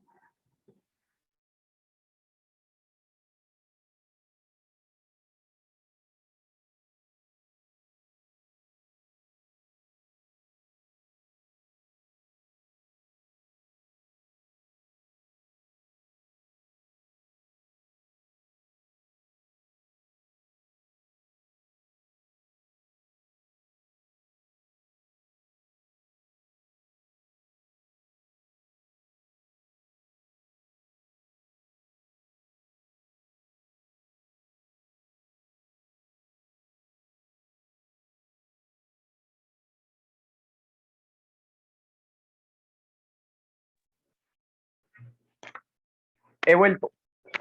Ya logré encontrar rápido esto y ya no se me va a morir. Entonces, díganme, ¿qué tal les pareció todo esto? ¿Qué piensan al respecto de la novela después de escuchar todo este chisme? Bueno, pues obviamente a mí me llamó la atención la decadencia de la monarquía española, pues también viendo las circunstancias de los problemas políticos que tenía y por lo cual los desterraron. Esa es una parte que repercute inclusive, como decía Álvaro, en la atención cuando fue a almorzar el príncipe. Y también me desinfló la parte de que con el príncipe ha podido darle más peso a la novela, sino que como que lo encerró allá en el cuarto, después lo mató, lo mató en el accidente y lo acabó. O sea, esa fue como la parte que me dejó, no me dejó nada bueno. Sí, señor. Y las ideas que terminaron ahí, pero no. Ha podido también engrandecerlas más o de otra forma, no sé. Esas como las partes que me dejaron sin sabor de la novela. Sí, como que quiere abarcar mucho, y el que mucho abarca poco aprieta, dice el dicho, ¿no? Sí. Listo. Rubí, ¿tú qué piensas? Pues estaba pensando en el papel de la mujer, en cómo lo muestra la autora. Si bien la del medio, la Mona, era como la más despierta para pues afrontar los miedos, fue que creó la primera que se montó al metro. Sí las muestra en alguna parte de la novela como unas ignorantes, ¿no? Sobre todo cuando sale en esa noche con el príncipe y parece que el bolichero, digo yo, El el bolitero. bolitero, pues sí lo muestran ahí como que es el que tiene más roce, el que conoce, el que les puede pedir la carta. Entonces, pues yo no sé cómo el papel de la mujer en la sociedad me deja un poco frustrada, cómo las presenta, o sea, tal vez por eso no lo rescaté como un tema central en mi primera lectura, no lo rescato como un tema central, tal vez porque, como tú decías al comienzo, muestra lo malo, el lado malo de la mujer, el lado ignorante, el lado de también como sumisa un poco con Victoria. Entonces, es como el punto, pues sí, puede ser un punto central de la novela, pero no, no lo veo como tan un papel relevante. Claro, hay que ubicarse en los años 30, ¿no? Entonces, tal vez para los años 30 la Mona fue la única que trató realmente de ponerle el pecho y hacer algo diferente, ¿no? De yo sí puedo aquí tener un negocio de esta naturaleza. Sí, con los demás temas, yo no sé, tal vez el otro punto que se muestra ahí, que no alcance a leerlo muy bien, de las apuestas, ¿no? Esas apuestas clandestinas, porque Nueva York también es el centro de negocios donde está la bolsa y demás. Entonces, también lo toca tangencialmente. Tienes toda la razón, sí, hay todo un tema del crimen, ¿no? Nueva York es muy famosa por el crimen, es donde están las principales mafias, que se ve con masa, pero también con todo el asunto de la lotería, tienes todas las razones. Es una construcción de centro económico que no es tan limpio, pues, ¿no? No se construyó, no se volvió el centro económico del mundo a punta de hacer las cosas bien, Exacto. sino con mucho crimen. Que era la época de Al Capone y del contrabando del whisky. Pues todo eso no se toca ahí, pero sí era la época en que se inició Nueva York con todas esas trampas. Señora, ¿algo más que quisieran decir? Y esa parte del bolitero tampoco se concluye, ¿no? ¿Del qué? ¿Del qué?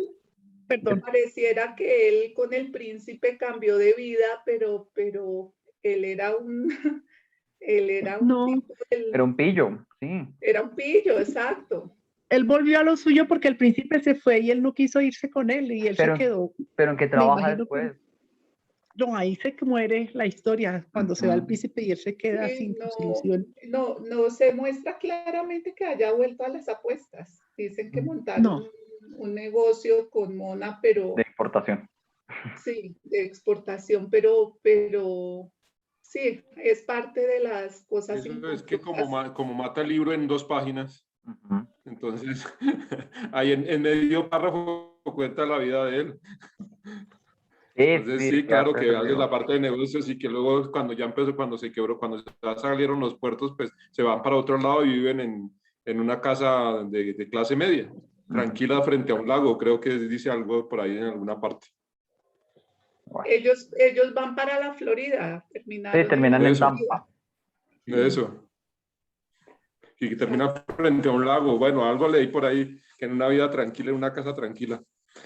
Pues un poco todos terminan viviendo una vida del común, ¿no? Como que esta gran aventura es matar a masa y ya luego se vuelven gente del común, como que ya no vale más la pena contar su historia. Sí, y por eso es como, ay, bueno, ya terminemos esta cosa, no importa lo que hagan, pues ya, lo chévere era el asesinato y pues voy a construir toda esta historia para contar por qué el asesinato tenía que suceder así, de estas maneras, y estas mujeres crecieron un montón haciéndolo, pero pues cuando se acaba, ¿no? Muchos quedan con sueños truncados. Fidel nunca se sabe si canta. Luz pues, termina quedándose ahí porque las hermanas viven ahí, entonces son una sola, entonces bueno, gracias, chao. Y al final como que le corta a uno toda esa aventura con la que venía construyendo la novela. Sí. Listo. ¿Algo más o pasamos a las propuestas que les tengo para la próxima lectura? ¿Qué más sería, no? De pronto algo que me llamó la atención es desde el punto de vista de la situación migrante, cuando muere el papá, ellas, a pesar de haber sido muy parcas o muy poco sociales, toda la gente les brindó un apoyo, le brindaron su amistad, hasta la vecina de abajo que con la que tenían inconvenientes, pero sí se notó que hubo mucha solidaridad y apoyo, y eso también de pronto las hizo cambiar un poco toda su terquedad o toda su poca sociabilidad que tenían, su amargura, sí. Resistencia a mezclarse con esa gente, sí, los vuelve más sociales. Sí, así es. Sí, la experiencia de vivir uno apartado siempre lo suaviza con sus más cercanos, ¿no? Porque es con la gente que uno más fácil se puede comunicar. Es que ahí también en esa parte que muestran la ayuda de las colonias, donde decía que había la coreana, la china, la griega y obviamente la española, que de pronto, inclusive en la actualidad se da, de pronto no tanto en ayuda, pero sí se da. Y En redes de mostrábamos apoyo, claro. en un libro que leímos, ¿se acuerda de los judíos? De la forma como es el clan que realmente en la actualidad sí se ayuda y se ayuda económicamente Y hacer negocios. y de negocios y social y políticamente dentro y fuera de Israel. Entonces es como la colonia a mostrar, digamos, de más unión a nivel mundial. Pero yo creo que las colonias sí se han dado y especialmente en esa que llegamos a la conclusión de que Nueva York fue colonizada prácticamente con población de todo el mundo. Entonces, las colonias, ahí había la española, que era la que se ayudaba, y lo que decía Martica, que se volcaron muchos a ayudarle. Hasta los que estaban bravos se volvieron amigos y le ayudaron.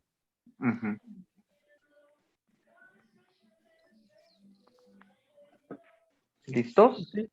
Listos, Álvaro, cuéntanos Entonces, propuestas. Tengo dos propuestas. Una es un clásico clásico. Hace mucho no leemos un clásico clásico que alguien me hizo notar que es una de las grandes novelas del mundo y que vale la pena leer, ¿no? Se llama La Isla del Tesoro de Robert Louis Stevenson. Es una novela fantástica. Habla un poco de la migración. Muchos de nosotros lo leímos de chiquitos. De chiquitos, sí. O de adolescentes, sí. Yo lo leí de adolescente. Y la otra es una colombiana que se llama El País de la Canela. El País de la Canela lo escribe William Ospina, que es uno de los grandes autores contemporáneos, y habla sobre, a mí siempre me habían dicho que tenía que leerme este libro y nunca me lo leí y me lo estoy leyendo ahorita con... Perdón, ¿él no fue el de Chapinero, no? No, él es Andrés Ospina. Okay. William Ospina es de Ursúa, tiene otra novela llamada Ursúa. El País de la Canela habla sobre la conquista de Perú.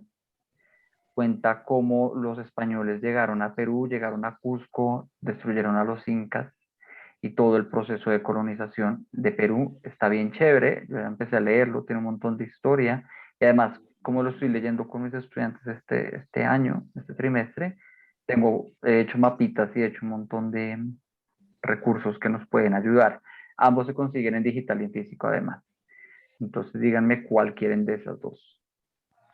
No sé, a mí me gusta de pronto la de la canela, El País de la Canela. El País de la Canela. Listo, un voto para El País de la Canela.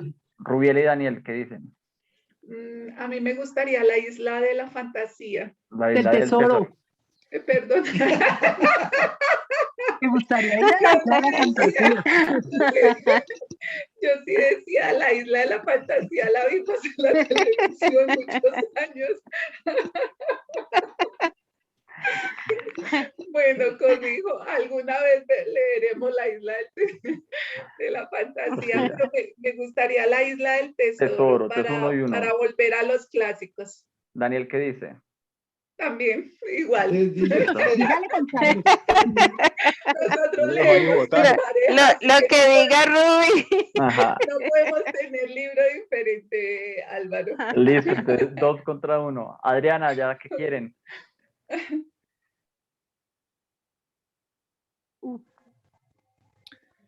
Marta. Dilo, madre. A mí me... La Isla del Tesoro y aquí somos 3. 5 contra 1, listo. Listo, La Isla del Tesoro. Marta, yo también a mí me gustaría La Isla del Tesoro también. 6, Marcela y Will. La Isla del Tesoro también. 8. Y yo también voy por La Isla del Tesoro. ¿Y Julio? Julio César. Ese nos lleva a la contraria, él va por el país de la canela. Pues hoy sí estaba contigo, pero ni modo. Sí, no, hoy sí estaba contigo por variar, a pasar de un novelón a una historia. Listo, entonces leamos la... Pero pues ni modo. No, además porque creo que la isla del tesoro la leí alguna vez ya hace mucho rato. Mucho rato, yo también. Es que estaba hablando justo con uno de mis nuevos colegas sobre qué novela nos hizo estudiar literatura, ¿no? O qué libro, y él me dice La isla del tesoro. Y entonces yo me acordé cuando yo lo leí, cuando estaba como en octavo, en noveno, que a mí se me hizo una novela tan buena que valdría la pena volver a leerla con todo lo que pues, ya hemos leído desde un tiempo para allá, ¿no? Entonces, por eso la propongo. Voy a buscar cuál versión es como la más chévere, porque esa sí va a haber 20.000 traducciones, y les digo cuál sería la más recomendable comprar y les mando esa misma para que todos tengamos la misma traducción. ¿Listo? Ok. Ah, bueno. Y así no... Así no. Recuerden que también este libro está en la biblioteca Virgilio Barco. Y además, Kurt lo puede leer en inglés. Ah, sí, no tiene excusa. No tiene excusa para que no tenga una cuarta falla. Sí, a decirle con tal de que se le escogió que estuviera en versión de inglés para que no tenga excusa de que va a agendar clase. Exactamente. ¿Listo? Entonces, así quedamos. Muchas gracias por su lectura. ¿Cuándo nos vemos? Toca la